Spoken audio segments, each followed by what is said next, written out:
Hi everybody, this is a weird angle. Well, weird for me at least, probably for you guys too. This is Cricut Design Space. I am going to show you how I make a little bunny rabbit cutout fit inside of a specifically sized area. I'm using one of the silver trays from Dollar Tree.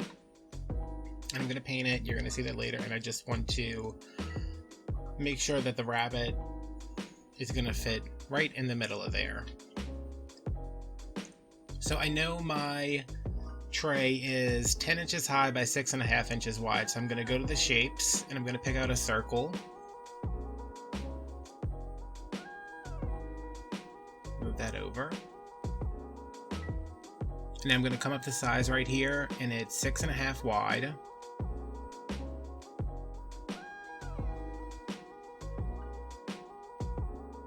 And 10 inches high, but I forgot to unclick the little lock button, so I'm going to unlock that and change this back to 6.5, which gives us an oval that is kind of the same size as a tray. The tray might come up a little steeper on the sides, but this is generally the area we have to work with. So I'm going to change this to white because we're just using this as a template. Now I'm going to come over to images, and I have Cricut access, so I am going to search for a bunny. If you don't have Cricut access, you can always find one online and upload it to Design Space. There's tons of bunny silhouettes that I've seen, so it shouldn't be hard to find one. So I like this bunny. I'm going to go ahead and click on it to add it to my layout or whatever it's called, and this one's kind of weird looking and he's too wide. I need something that is taller than it is wide because the tray is going to hang vertically. This one, it doesn't, I mean, it's a bunny, but it's, I don't know, I don't like that one. I like this kind of chocolate bunny over here. Some of these are too cartoony. Those are too wide. This one's too wide. But if you turn the tray the other way, you could probably get that to fit in there. I like this chocolate rabbit. He's just very simple, I guess, and I want simple, but I don't want simple. And I like this. It's a 2-layer file, but I'm going to show you how to turn that into just a 1-layer. So we can use that for our tray if that's what we want to do. So yeah, there's a lot here. I mean, a lot. So I think I'm pretty happy with those two, and I'm not really seeing anything else. So I'm going to insert both of those images in here. And let's move them to the side. This is the first one we picked out, and this is the second one. So let's start with this one and see how we like it. I'm just going to drag this out to make sure that it is fitting inside the oval. There's no specific size. I mean, just make sure you're keeping the proportions right, and it should do that automatically unless you unclick the little lock at the top. So that kind of fit in there. I'm going to change this to hidden so we can work with the other one. I'm going to pull him open, but still he's still 2 layers. And all I want is a silhouette. I want it to look like a cameo. That's the thing that I have stuck in my head. So I'm going to go ahead and hide the brown layer. And then I'm going to change this to black, because this is what we're going to end up with here. I'm going to unhide this one and change this one to black too, just so we can see which one we like better.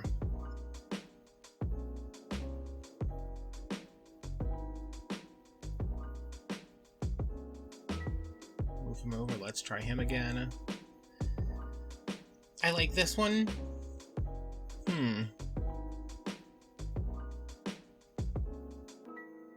I do like that one, but it's a little, I don't know, it's a little more detailed than I wanted. I don't know if that's like a real thing. And I really like this one.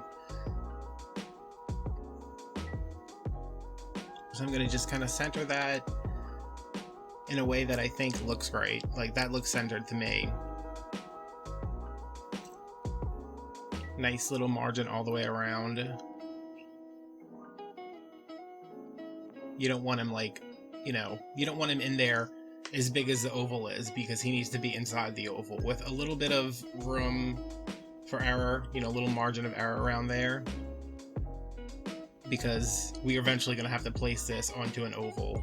So you don't want to have to give yourself something that's too hard to place. Okay, that looks good. This is the one we're cutting. And this circle, we don't need it anymore. We're just using that for a size reference, so we're going to get rid of that too. And everything looks pretty good. I'm going to go up here and click Make It. And this is our layout, what it's going to look like. I'm cutting on my 12x12 mat. And I'm looking right here that the bunny does not extend past 5 inches or 9 inches. So the piece of vinyl I'm going to cut is only going to be 5 inches wide. I'm going to click continue. My maker is connecting now. Let's just wait for this. I'm going to go to popular. And I'm just going to click on vinyl because it's just vinyl. Pressure, I'm going to leave it default. The fine point blade is already in there. And all I have to do is load my mat and then... Hi guys, that was cool, huh? We're back in my desk area. Okay, so I have the bunny cut out of vinyl. He's cut out, I mean you can't tell right now, but he's there. I took him off the mat for some reason, so I just stuck him back down. And now I'm just using my nail to pull off the excess vinyl to weed it. I didn't need any special tool or anything because it's one big piece that I took off and then tossed aside. This transfer tape is about 10 years old. I don't know that it worked the way it was supposed to because it didn't pull up right away, but that might just be me too. I haven't done anything with vinyl on a Cricut in like 10 years, so putting it on here nice and neat. And I'm using this little scraper that came with my replacement screen for my iPhone. It's a nice little, burnisher thing.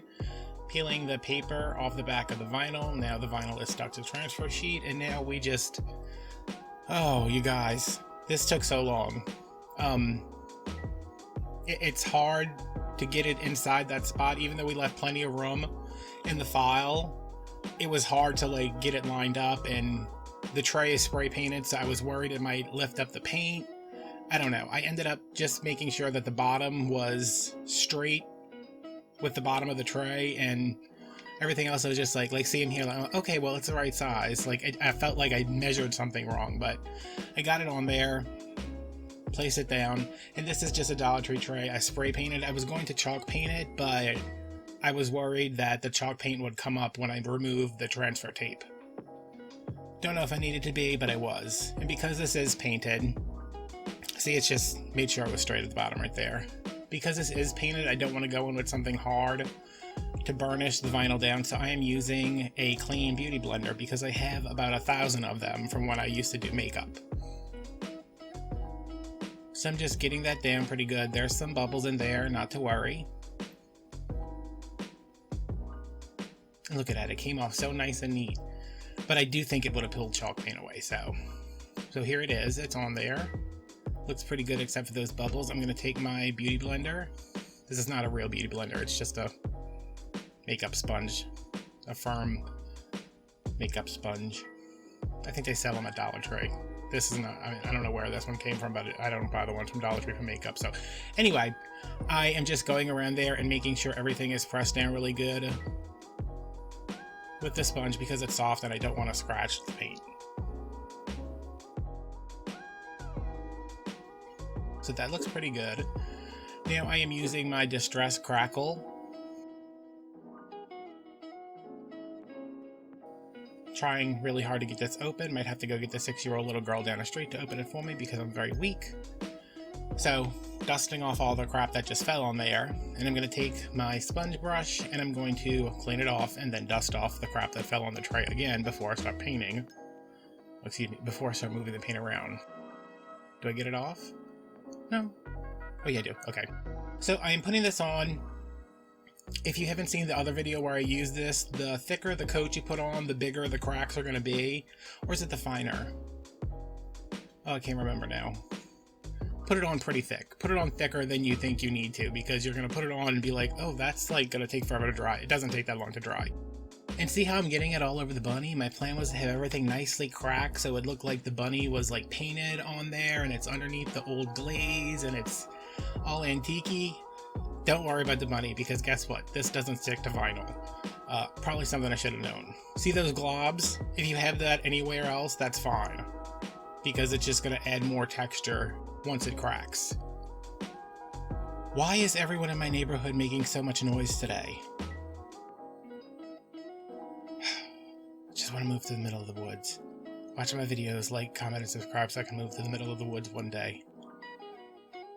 Okay, so I'm turning it just so you can see how thick it is on there. And again, you don't have to put it on the bunny because it's not going to stay. Here it is dry.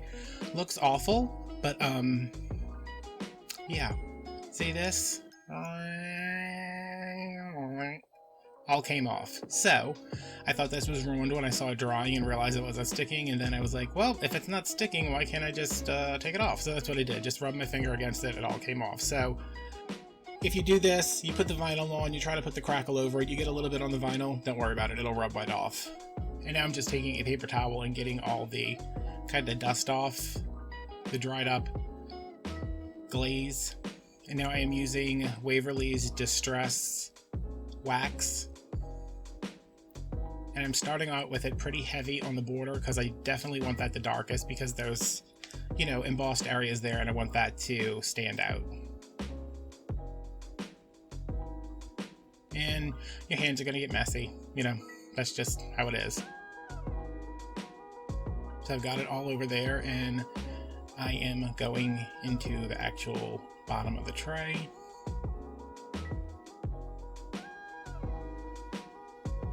Getting kind of everywhere, and then I take a dry paper towel to remove like globby areas. I've said globby so many times in this video, you know, like built up areas where there's excess.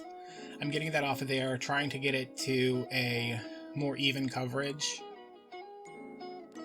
And because my camera is terrible, please comment, like, subscribe to my channel so I can buy a better camera. You can't really see all the detail that's in there, but there's some pictures at the end. So now I'm coming back with a damp paper towel, you know, just ran on the sink and wrung it out. And this is going to remove a little bit more of the wax, which is not really wax. I don't know.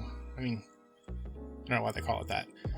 You can also do this with some watered down paint, and you can do it with like a grayer, you know, a cooler brown or a grayer color to get that kind of bluish tone that old porcelain gets when it's all cracked.